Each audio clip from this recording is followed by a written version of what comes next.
Ce programme vous est proposé avec le soutien de la région Provence-Alpes-Côte d'Azur.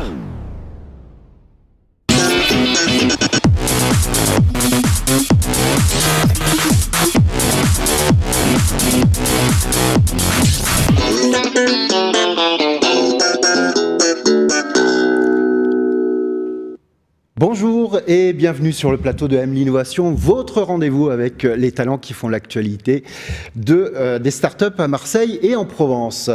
Je reçois aujourd'hui un serial entrepreneur, une des belles success stories des années 2000, cofondateur avec son frère de NetSize, revendu depuis à Gemalto, auteur également avec ce livre bien inspiré qui sont l'expérience, la levée de fonds rapide et efficace.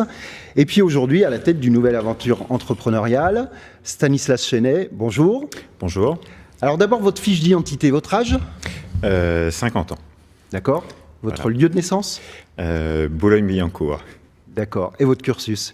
Alors j'ai fait l'ESCP, Subdeco Paris, et ensuite j'ai fait un MBA aux États-Unis en accord d'échange. C'est un peu compliqué. Après j'ai travaillé au Canada, pour Radio-Canada et d'autres gens. J'ai travaillé dans le conseil, ensuite dans le conseil en management, dans un gros cabinet d'abord, qui était Ernst & Young, et ensuite dans une plus petite structure appelée Altis. Et à 29 ans, j'ai créé mon cabinet. En fait. Donc, et ensuite, vous avez monté NetSize. Voilà. Et donc, en fait, pendant quelques années, j'ai fait du conseil. En fait, j'ai raté. C'est-à-dire qu'on voulait monter directement NetSize, mais le projet n'a pas bien démarré. Donc, j'ai fait du conseil en attendant. Et tant mieux. Du coup, j'ai fait un cabinet de conseil avec une quarantaine de consultants, bon, comme ça.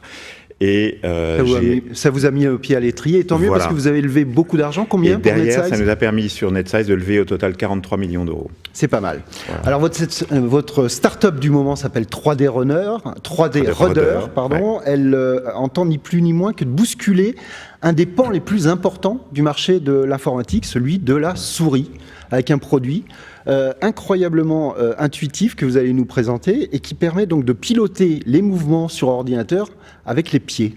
Pourquoi les pieds ? Alors, l'idée originale, elle vient de Valerio, mon cofondateur, Valerio Bonora, qui est architecte. Et son sujet, c'était comment se déplacer dans les modèles virtuels, où on a un building, enfin un immeuble ou un monument ou un objet qu'on est en train de concevoir, comment se déplacer dans ces modèles autrement qu'avec une souris 3D qu'on a à la main gauche. Et il s'est dit, le plus naturel pour bouger, ce sont les pieds. Donc, on marche avec les pieds, donc on se déplace déjà. On se déplace avec les pieds. Plus qu'avec les mains, ouais. Exactement. Et en fait, donc on s'est rencontrés en 2014, en avril 2014, une soirée provençale fort sympathique, et on discute, il me parle de son projet, je lui dis peut-être, mais enfin, on ne sait jamais, détail, explique, et en fait, très rapidement, on s'est dit, on va y aller ensemble, et on s'est donné un objectif, c'était d'aller au CES à Las Vegas en janvier 2015 avec ce qu'on appelle un proof of concept, c'est-à-dire un objet quasi final prêt à être produit.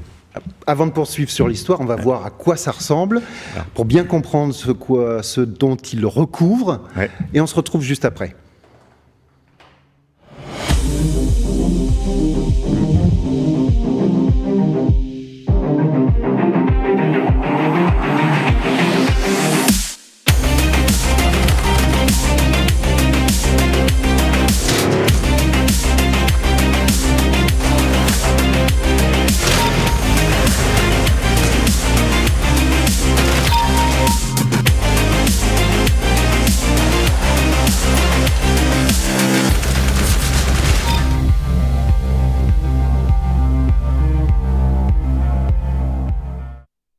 Voilà, alors la prise en main, la prise en pied, si je puis dire, a l'air incroyablement intuitive. C'est immédiat. C'est immédiat.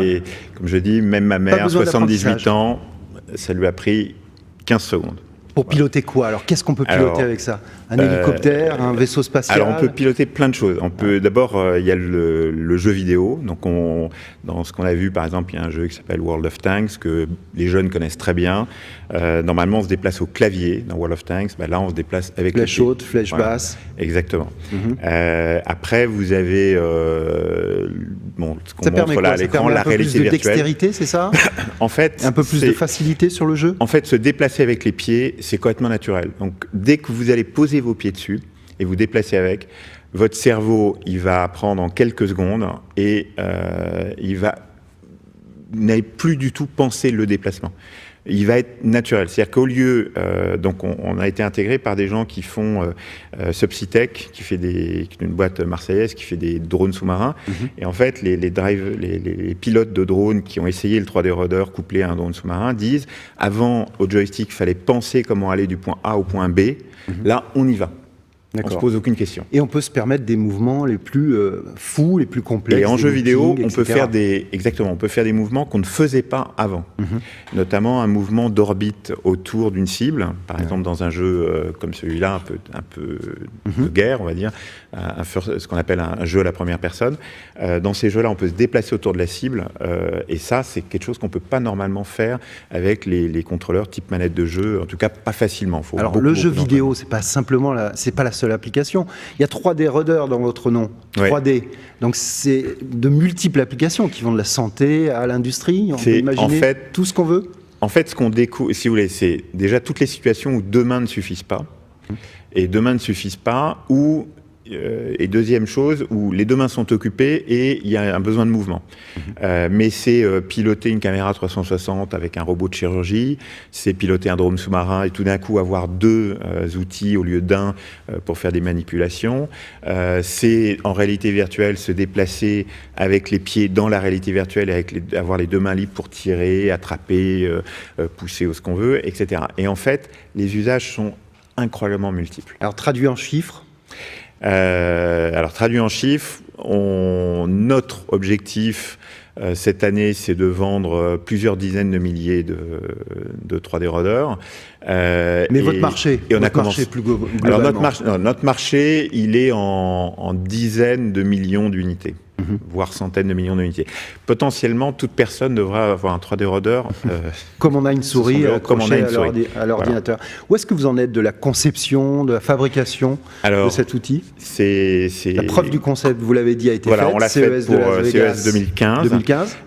En CES 2016, on est allé avec une version dite pré-industrielle, c'est-à-dire à quoi allait ressembler la version finale, mais on ne l'avait pas encore produite. Et CES 2017, on était avec la version produite, packagée, comme on le trouve aujourd'hui en distribution. Donc aujourd'hui, vous pouvez trouver le 3D Rudder chez Boulanger pour 179 €. C'est pas cher. C'est pas cher. En fait, toute personne qui essaye même et pense que ça va être beaucoup plus cher que le prix qu'on lui annonce. On a parlé de votre expérience, elle est essentielle à la réussite de ce projet. C'est un projet hardware, donc éminemment compliqué. C'est un marché de masse, immédiatement mondial, d'emblée mondial. Vous êtes, j'imagine, protégé par quelques brevets, mais ça ne suffit pas à lancer une production. En quoi votre expérience va aider à la commercialisation de ce produit ? Alors, deux réponses. La première, quand je vous ai parlé du proof of concept au CES, la plupart des gens à qui on raconte ça disent attendez, c'est très culotté ce que vous avez fait. Et en fait, l'enjeu, c'était tout de suite donner une dimension multinationale.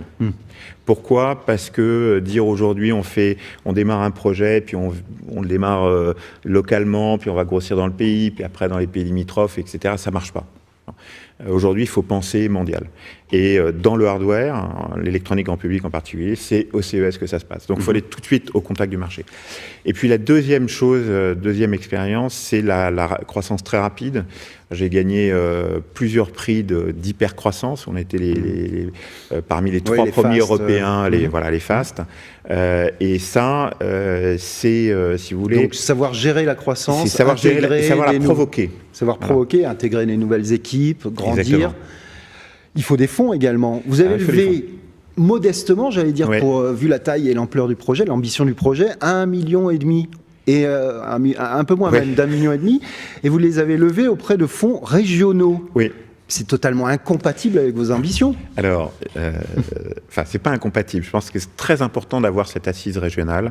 Être dans la région, c'est un plus. Bon. Pourquoi ? Parce qu'il y a un intérêt de la région et des acteurs régionaux à voir se développer de nouvelles start-up, qui est le prochain Gemalto, concrètement, qui a apporté énormément d'emplois, énormément de dynamique à la high-tech locale, mais qui est le suivant. Vous voulez dire que la proximité peut jouer en votre faveur, ça joue en notre faveur, mieux, voilà. et vous sortir de l'anonymat dans lequel sont plongés pas mal de startups qui veulent lever beaucoup de fonds. En fait, si vous voulez, si vous regardez l'environnement à Paris, vous allez être un parmi les milliers. Ici, on n'est pas un parmi les milliers. D'accord. Et voilà, on a des acteurs, que ce soit la région, l'Agence régionale de l'innovation, BPI, nos investisseurs, tout le monde est très chaleureux. Voilà. Une autre levée de fonds en perspective ? Alors, on travaille à une nouvelle levée de fonds parce que c'est clair que pour faire de la croissance, il faut de l'argent. Oui. C'est ce que les Américains ont très bien compris et ce qu'il faut qu'on intègre de la même manière. Importante cette levée ? Alors, on voudrait lever autour de 5 millions d'euros, mais bon, c'est... D'accord, voilà, une étape supplémentaire. Le produit fabriqué en France, fabriqué en Chine ? Alors aujourd'hui, il est fabriqué en Chine parce que pour démarrer vite, on retombe sur les problèmes, mais là c'est un problème de politique européenne, pour démarrer vite en industriel, il faut aller en Chine. Eux savent démarrer une production très vite. Néanmoins, notre produit, vous en êtes pas complètement rendu compte évidemment dans la vidéo, mais il est ce qu'on appelle skinnable, c'est-à-dire qu'on peut changer la surface du plateau. On peut personnaliser. On peut le personnaliser. Et en fait, il y a pas mal de gens qui nous disent « Ah, ça serait intéressant de faire des versions avec des grandes marques de luxe françaises, pour en faire aussi un outil fashion. » Voilà. Donc, on réfléchit aussi à ça. Et donc, rapatrier une partie jusqu'à très large de la production en France, ça a un sens. Maintenant qu'on a démarré, si vous voulez, on a le temps de rapatrier, c'est le paradoxe. Vous avez des partenaires également en France, des gens qui vous soutiennent en tout cas. Vous avez parlé de boulanger comme distributeur, il y en a d'autres ?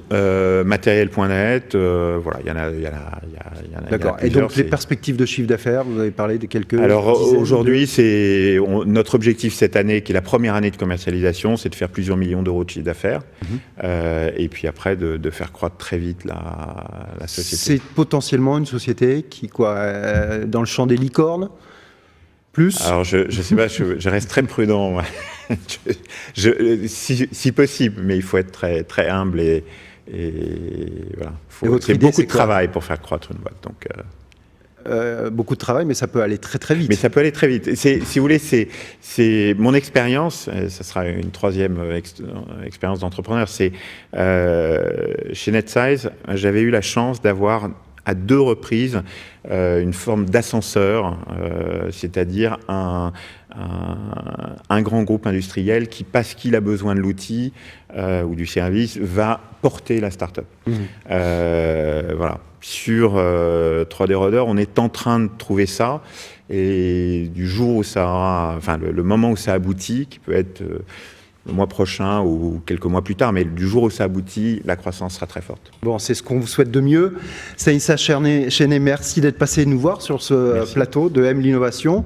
On vous souhaite bonne route, plein de succès. Et quant à nous, on se retrouve très vite avec un nouveau talent. D'ici là, partagez, inspirez-vous.